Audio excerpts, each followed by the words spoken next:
नमस्कार मो ना वीरेन्द्र प्रसाद पंडा ग्राम कुंभपटना ब्लॉक बेगुनिया मु ए वर्ष आलू फसल करची जोटा कि हॉर्टिकल्चर तरफ आणिकी मंजी ताको घरे आग रखिली रखार 8 दिन पर पाखापाखि गजा बाहरी पड़ा गजा बाहरला ताकू विहन ताको आग प्रथम विशोधन कराला जोटा कि मांकोजेब जो द्रवणटा से विशोधन कराला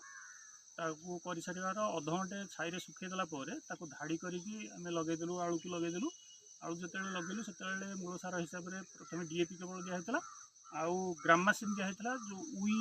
समस्या रोचे से ग्रामासीन किसी दिखाई बास दुईटा पानी आम पाखापाखि से प्रथम पानीटा से दिन तो लगेगा दिन दिहला तापर 4 दिन ठीक आउ थे पा दिहला सब छिंचा पानी से दिखाई आउ 10-12 दिन पर जो गजा बाहरी पड़ा आम शेष को माटी टेक आरंभ कलु आग खुसईदेलु खुसईदे पुणी आउ थे डीएपी आउ यूरिया मिसईकी माटी टेकिदेलु माटी टेक देकी बर्तमान ये गोटे पानी मात्र दिखाई आलू बर्तमान पाखापाखि आमर 22 ରୁ 25 दिन आलू गछ हो बस आउ मैक्सिमम 6टी पानी आवश्यक कर